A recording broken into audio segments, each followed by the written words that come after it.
Bonjour, je suis Mayolek et je suis Disneyphile. Hercule, la série. En connaissant la mythologie grecque, il est clair que le film Hercule laissait la porte ouverte à beaucoup d'autres possibilités. Donc faire une série à partir d'Hercule était un choix logique.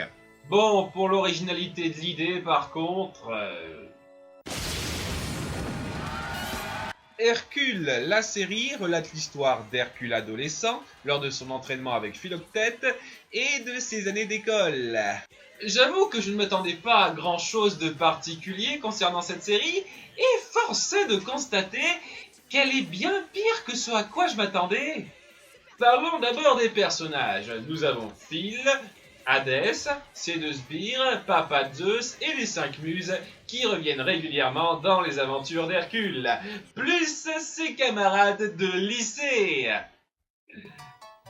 Oui, sans doute pour attirer les jeunes, ils ont décidé de faire passer à Hercule la moitié de son temps à l'école. Et de ce fait, on a tous les beaux clichés qui vont bien. Le riche tyran de l'école, check. La gentille fille populaire qui sort avec le tyran sans raison apparente, check. Le groupe d'inadaptés sociaux que le héros va rejoindre, check. Icare est un surexcité qui a une légère case en moins. Parce qu'il a approché le soleil de trop près, ça m'est pigé. Ne vous inquiétez pas, la série se privera pas de vous le rappeler. Même s'il arrive à me faire sourire parfois, je le trouve plus souvent lourd que drôle. L'infanterie! Alors ça, c'est trop classe, hein? Cassandre est une médium dégoûtée de la vie. Non, j'étais au bord de ressentir une émotion et t'as tout fichu par terre. Un trait récurrent avec elle, c'est que tout le monde n'arrête pas de prendre ses prémonitions à la légère, même si elles s'avèrent toujours exactes. C'est censé être drôle? Moi, je trouve ça juste con. Il y a une dynamique de couple, si on peut appeler ça comme ça, entre ces deux-là. Icare est à fond sur elle, tandis qu'elle n'arrête pas de le rejeter sans qu'il ne lâche l'affaire. C'est marrant les 30 premières secondes, mais au bout de quelques épisodes, ça commence un peu à gaver. Et puis c'est un super message pour les jeunes. Les enfants, si une femme qui vous intéresse vous dit non, il n'y a aucun problème à continuer de la harceler encore et encore et encore et encore et encore et encore et encore et encore et encore et encore. Et en ce qui concerne les personnages repris du film, c'est à peu près les mêmes versions light. Profondeur version light, humour version light. Oh, c'est brillant, hein, que c'est brillant, c'est brillant!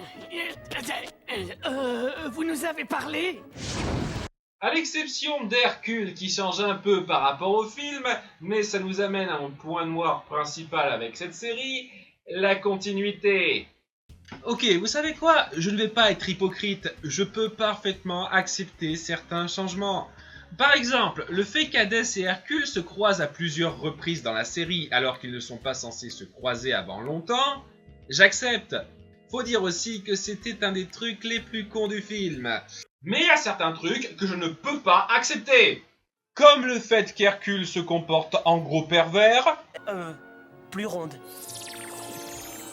Encore un petit peu plus ronde. Ou que malgré le fait qu'il soit censé être personne avant d'aller à Thèbes, dans la série il devient super populaire ado et passe même dans un talk show. Salut Herc, sois le bienvenu, content de te revoir. Ouais, il y a un talk show en Grèce antique présenté par un griffon.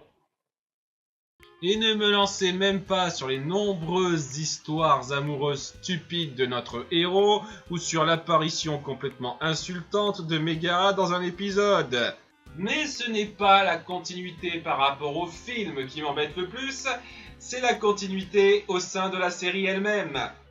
Cette série n'en a rien à cirer de sa continuité. Sur les 65 épisodes de la série, il y en a un bon tiers qui partent sur des points scénaristiques qui n'ont rien à voir avec quoi que ce soit. Exemple 1, Hercule et la Gorgone. Toute une histoire centrée sur une relation amoureuse entre Hercule et la Gorgone qui se termine sur une bonne note mais qui n'a aucune incidence sur rien. Comment ça s'est terminé entre eux? La Gorgone est-elle parvenue à s'intégrer en ayant accepté son apparence? On n'en sait rien. La série s'en fout. Exemple 2, Hercule et Cupidon. Cassandre sort avec un type, Déjà, ça sort de nulle part. Icare le prend mal, mais après certaines péripéties, il finit par accepter que Cassandre aime un autre que lui. Et c'est un bon développement de personnage. Et ça fait progresser Icare qui passe enfin à autre chose. Sauf que on n'en reparle plus jamais dans la série.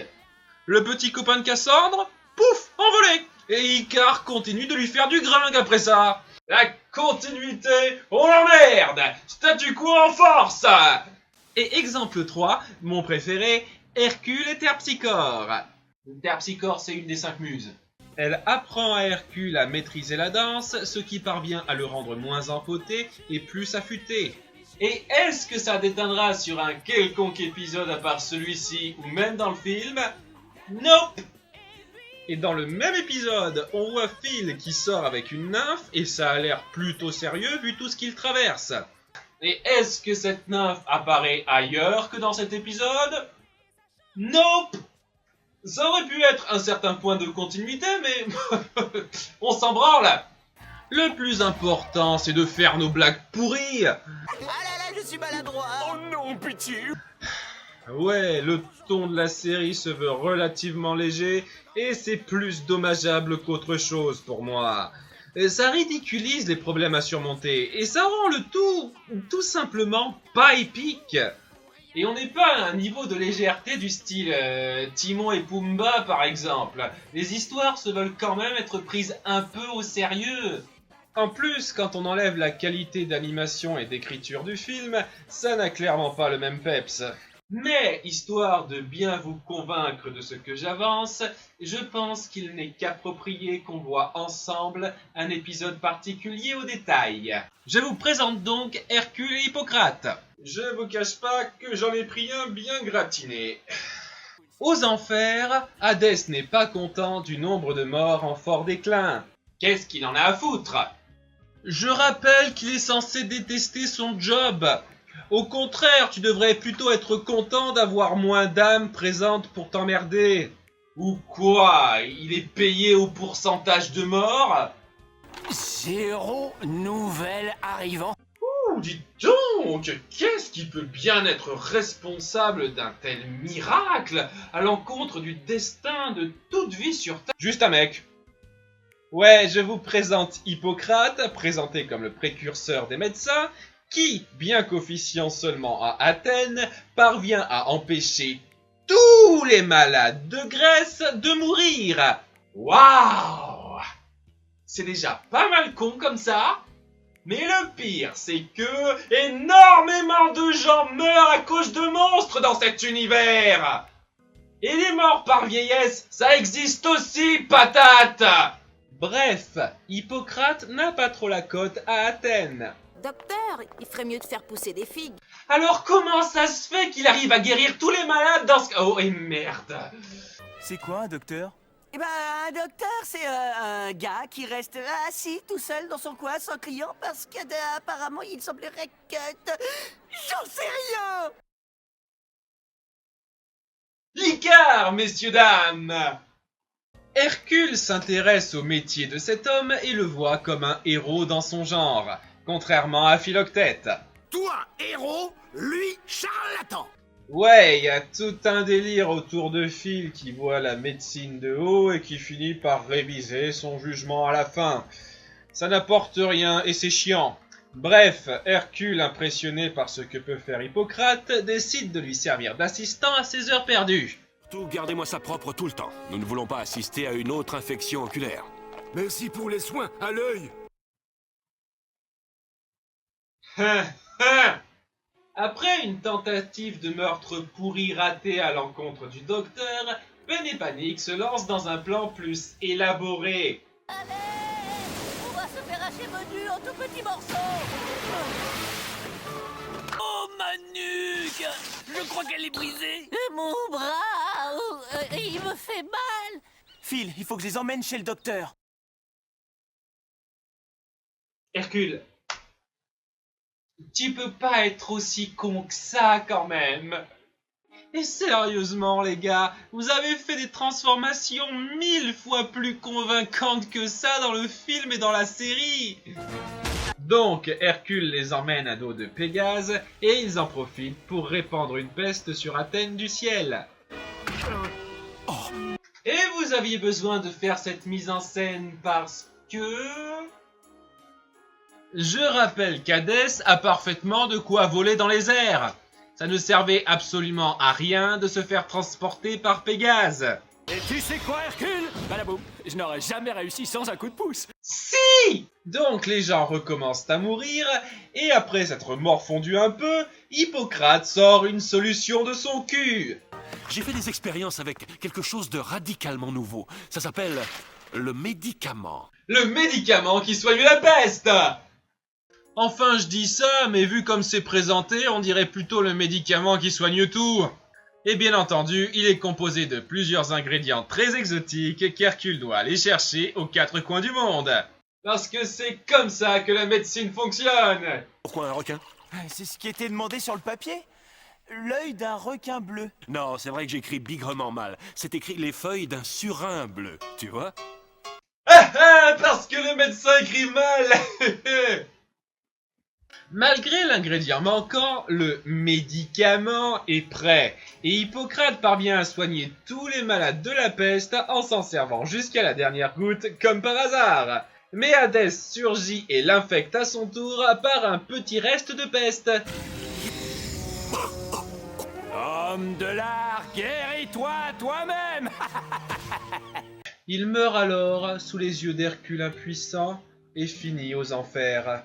Ainsi Athènes aura été sauvée, mais au prix d'avoir perdu celui-là même qui s'est battu pour eux.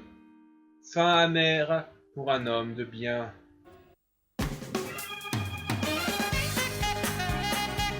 Bien entendu que c'est pas la vraie fin. Hercule décide de foncer aux enfers, délivrer Hippocrate. Parce que tant qu'à faire, autant pisser sur le moment fort du film où Hercule brave les enfers pour sauver Meg, en le faisant parcourir le Styx comme on entre dans un moulin. Oh, les Troyens sont trop nuls. Ils retombent en 3e division. Ouais, je le dis toujours, ils ont misé sur le mauvais cheval. Oh, c'est bien de recopier des gags du film. Tout le monde a une faiblesse, tu vois. Pour les Troyens, c'était d'avoir misé sur le mauvais cheval. En arrivant confronté à Hadès, il découvre...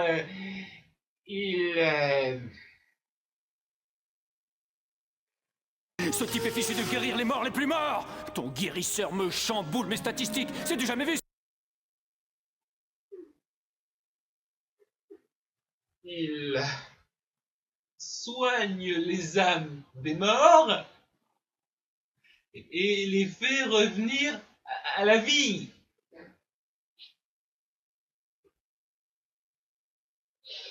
C'est n'importe quoi! Bref, Hadès est pas très joyeuse de perdre des résidents, qu'il devrait vite récupérer normalement, vu qu'en général on enterre ou on incinère les corps des morts.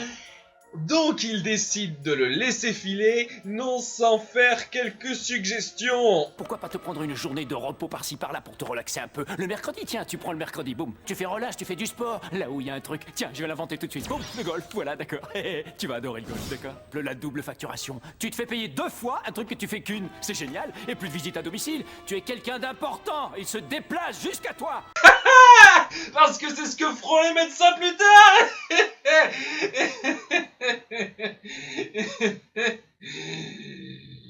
C'était complètement à chier. Et vous savez quoi? Je pourrais faire ça pour tous les épisodes. Sérieusement, chaque épisode possède son lot de débilité et d'inconsistance. C'en est effarant. Je ne plaisante pas en disant que j'hésite sincèrement à faire une section spéciale de vidéos pour critiquer chaque épisode de la série comme je l'ai fait là. Après, soyons honnêtes, c'est loin d'être la pire série que j'ai jamais vue non plus. On balance tellement de blagues que certaines font mouche de temps en temps, il y a quelques rares moments plutôt marquants. Endors-toi jusqu'au petit jour avec Morphée la magicienne. Maman, Enfin, ma mère adoptive me chantait toujours cette chanson pour m'endormir. Oui, je l'ai écouté tous les soirs. Et ils se sont donné la peine d'écrire assez régulièrement des chansons pour la série, dont la plupart sont pas mal et certaines sont même assez entraînantes. Nous sommes les puissants guerriers de Sparte. Notre drapeau nous rend fiers. Y a d'amour dans l'air, y a rien à faire, on ne peut pas y échapper. Ce qui, à ce niveau-là, est bien mieux que... Apprends-moi à devenir toi. Mais ça ne suffit pas à rattraper le coup. Ça reste pour moi une série stupide qui reprend le film de façon bien trop cheap et bien trop peu consciencieuse pour être recommandable. C'est pour ça que je vais avoir du mal à faire un top 3 là. Pour moi, il n'existe que 2 épisodes qui sortent du lot. Le reste se range en 3 catégories. Les bouses complètement irrécupérables, les épisodes globalement nazes mais qui possèdent 2-3 bons passages, et les épisodes très passables qui ont des idées et pas mal d'éléments intéressants, mais qui sont gâchés par une exécution foireuse. C'est donc parmi cette 3e catégorie que j'ai dû piocher mon numéro 3. Hercule et le talon d'Achille.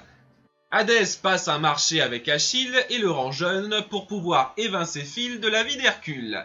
Cet épisode, comme les autres, souffre d'énormément de points négatifs qui m'empêchent globalement de l'apprécier, mais l'idée de base est assez bonne et ça joue sur un des passages du film de façon plutôt maligne et sans l'insulter, ce qui est chose rare dans la série. Donc il s'agit du meilleur mauvais épisode que la série a à offrir pour moi. Numéro 2, Hercule et Artémis. Hercule et Phil font équipe avec des gros beaufs, il n'y a pas de meilleur terme, pour chasser le sanglier d'Érimante. Mais Artémis, déesse de la nature et de la chasse, ne l'entend pas de cette oreille. Malgré quelques débilités ci et là, cet épisode arrive à me plaire pour 3 raisons.